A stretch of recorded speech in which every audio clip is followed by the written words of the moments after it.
बुलंदशहर पहुंचे चंद्रशेखर आजाद। संसद में पेश 3 कानून पर बोले सांसद चंद्रशेखर आजाद।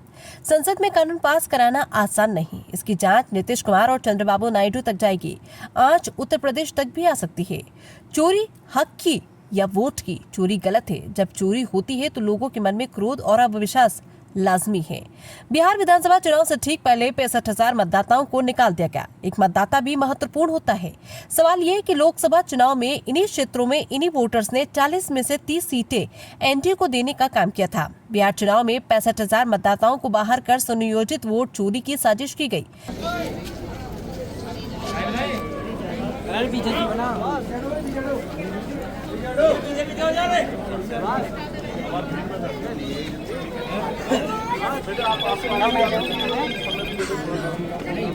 ठीक है भाई, बात सुनो। ये फोटो माफिया और शांत हो जाओ। मुझे ऐसा लगता है कभी कभी, अगर मैं बाद में बैठ के सोचता हूँ क्या इस फोटो से रोजगार मिलता है, इनकी गरीबी, बेबसी, लाचारी दूर होती, इनको शिक्षा मिलती, क्या मिलता है फोटो से? तो फिर ऐसा लगता है इनमें से तो कुछ मिल ही रहा है। ये बताओ यार, मुझे खबर चलानी है, कैसे कर रही हो? मुझे भी खबर चलानी है। शिक्षा कैसे मिलेगी? रोजगार कहाँ से आएगा? जमीन कहाँ से आएगी? नौकरी कहाँ से आएगी? कोई व्यवस्था नहीं।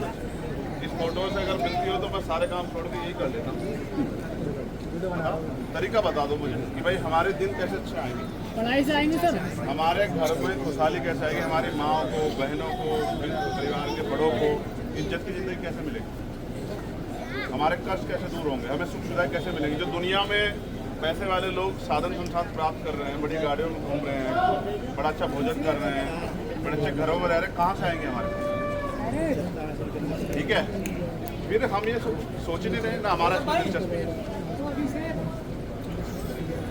समझदार बनो।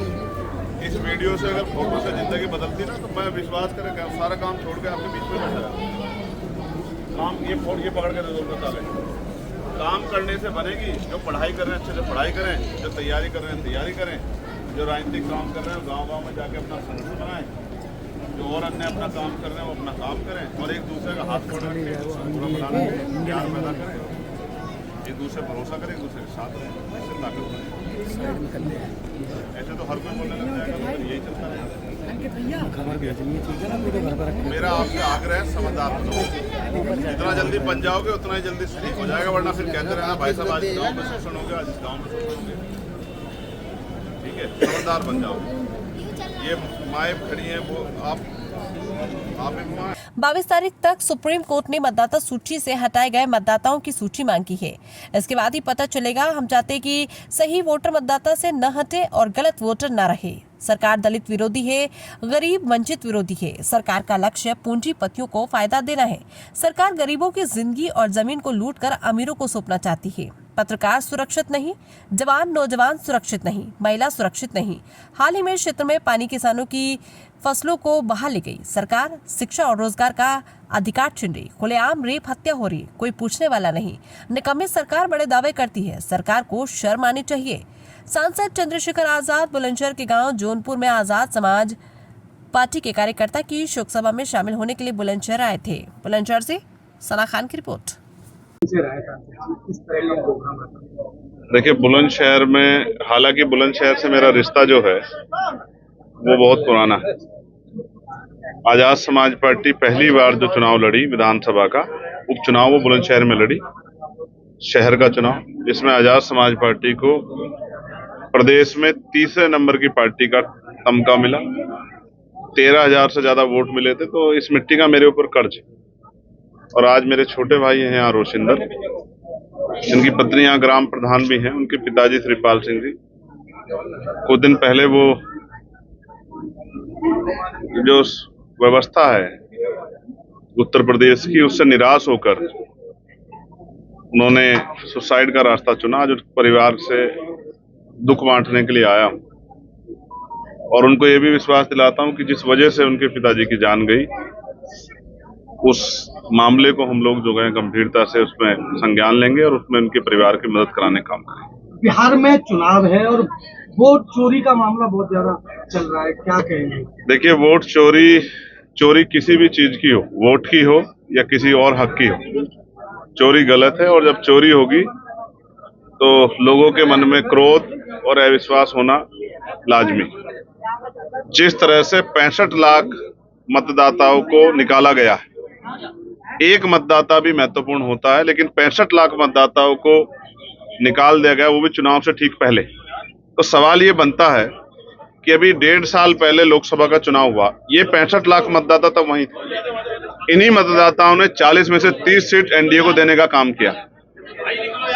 जिन मतदाताओं के जरिए एनडीए ने 40 में से 30 सीट जीती, आज विधानसभा चुनाव के समय उनमें से 65 लाख मतदाता कम करके ऐसा लग रहा है कि कोई राजनीतिक साजिश या उस चुनाव में वोट की चोरी करने का एक पूरा जो है योजनाबद्ध जो है व्यवस्था की गई है। इसलिए सब लोग चिंता में, और माननीय सर्वोच्च न्यायालय ने संज्ञान लेके उन 65 लाख जो है मतदाताओं की सूची मांगी है। वो सूची उन्होंने 22 तारीख तक का समय दिया था, आज तक उनको अपलोड कर दी थी। वो सूची सामने आ जाएगी, उसका कारण भी सामने आ जाएगा। मैं चाहता हूं जिसका अधिकार बैठता है वोट का, उसको मिले, और जो अवैध वोट है वो हटाए जाएं, लेकिन अवैध के नाम पे जिनका अधिकार है उनका अधिकार ना छीना जाए, क्योंकि मत इस देश में सबसे शक्तिशाली है।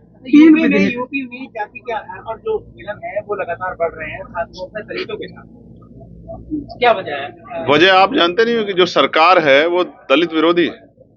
जो सरकार आज व्यवस्था में, वो दलित ही नहीं, वो हक वंचित कमजोर हर समाज के विरोधी है। और उसका एकमात्र लक्ष्य है कि पूंजीपतियों को फायदा देना है और गरीबों की जिंदगी, गरीबों की जमीन लूट कर जो है सरकार को, उन अमीरों को सौंपती है। ये सबको दिख रहा है।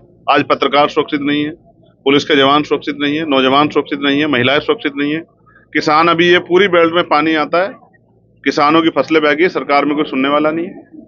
लगातार हम लोग मांग उठा रहे हैं। स्कूल बंद किए गए तो उस पर मर्जीकरण के खिलाफ हमने आवाज उठाई, तब जाके वो स्कूल रुके हैं। शिक्षा का अधिकार छीन रहे हैं, रोजगार का अधिकार छीन रहे हैं, जमीनें छीन रहे हैं, लोगों की जान छीनी जा रही है सरकार में। बहन बेटियां सेफ नहीं, रेप हत्या हो रही है, कोई पूछने वाला नहीं है। और निकम्मी सरकार फिर भी बड़े बड़े दावे करती है। शर्म आनी चाहिए सरकार को। संसद में 3 विधेयक वो जो पास हो रहा है, कानून पास हो रहा है, क्या है वो? नहीं, अभी आए हैं, पास करवाने के लिए बहुत जोर लगाना पड़ेगा। अभी तो उसका जवाब, और मुझे ऐसा लगता है सबसे ज्यादा खतरा नीतीश जी को और नायडू जी के ऊपर ही मंडरा रहा है, और हो सकता है खतरे की आंच उत्तर प्रदेश तक भी आ जाए। अच्छा जी।